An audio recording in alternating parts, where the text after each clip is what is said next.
Servus Leute, heute bei Marcel's Hockey School werde ich ein paar Übungen, die wir mit unseren Spielern im Verein machen, und ich nenne das Combo Skating. Warum Combo Skating? Ihr habt sicherlich vorher eure Innenkante geübt, eure Außenkante geübt, Übersetzen geübt und so weiter und so fort. Machen wir auch mit unseren Spielern. Und dann versuchen wir, zwei unterschiedliche Laufelemente zu kombinieren und auf einmal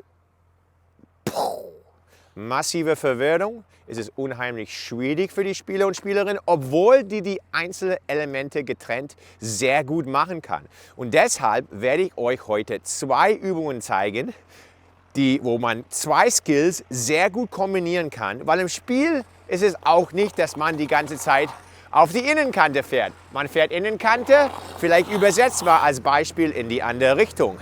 Und deswegen ist es unheimlich wichtig, diese Laufskills zu kombinieren. Legen wir los mit ein paar Übungen, die ich ganz gern mache.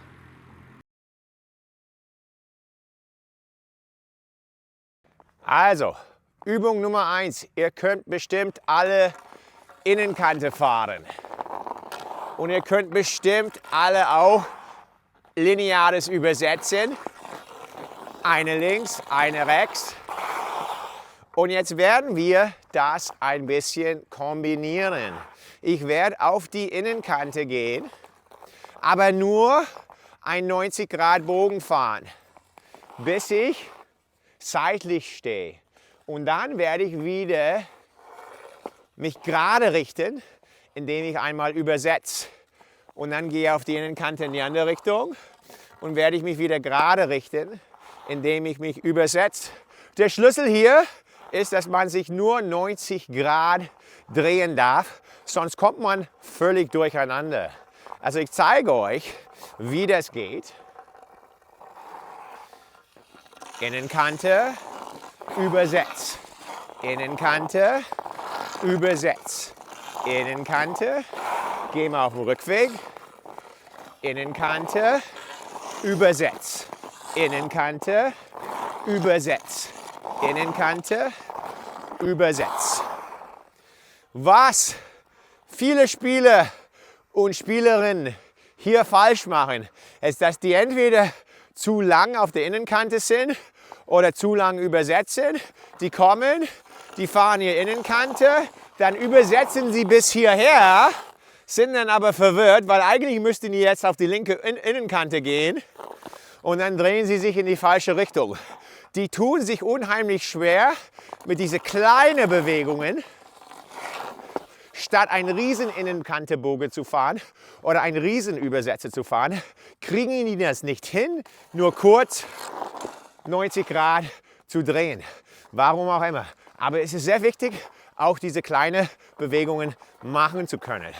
Was ich unheimlich hilfreich hier finde, ist nach jeder Elemente beide Füße wieder auf Mais zu bringen, so wie eine Art Reset. Also bin ich jetzt gerade Innenkante gefahren und bin auf beide Füße. Jetzt übersetze ich und bevor ich wieder in der Richtung gehe, bin ich wieder auf beide Füße.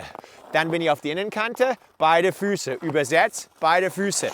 Innenkante, beide Füße. Und das hilft mir, wenn ich mich schwer tue, die Elemente zu kombinieren. Natürlich, wenn man das gut kann, will man es nicht nicht zu lang warten zwischen beide Elemente. Also wäre es eher so, Innenkante, übersetzt, Innenkante, übersetzt, Innenkante, übersetzt, Innenkante. Aber ihr seht auch selber, dass zwischendrin ich ganz kurz beide Füße auf Mais habe. So, selbstverständlich ist es wichtig, wenn man ein Powerskating gut ohne Scheibe kann, dann soll man es auf jeden Fall mit einer Scheibe machen. Dann zeige ich euch, wie es mit einer Scheibe aussieht. Ich werde nicht allzu viel mischen. Innenkante, übersetzt. Innenkante, übersetzt. Innenkante, übersetzt. Andere Richtung. Innenkante, übersetzt.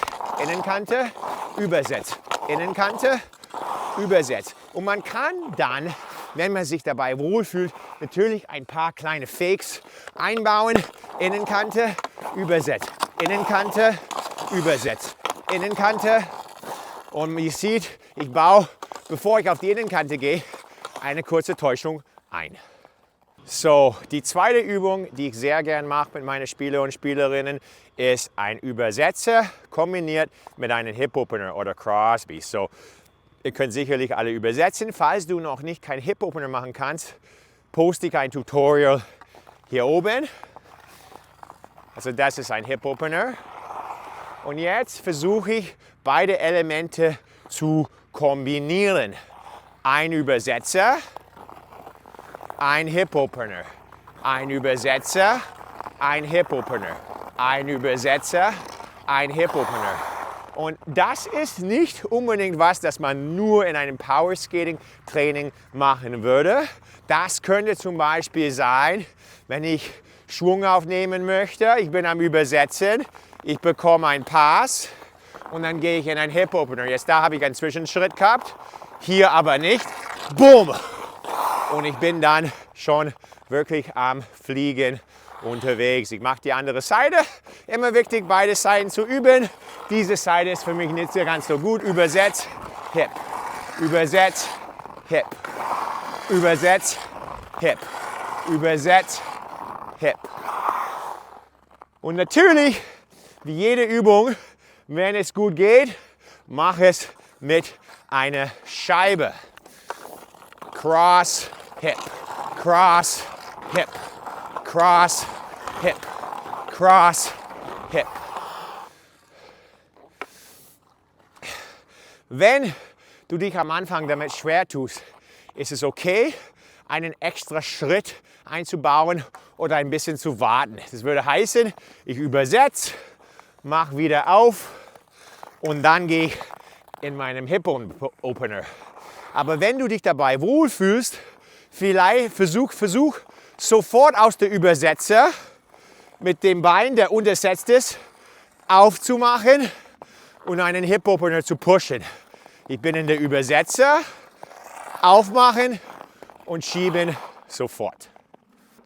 Und natürlich üben wir die Übung auch rückwärts, was natürlich eine andere Hausnummer ist wie vorwärts, aber sollte auch geübt werden. Probieren wir es aus.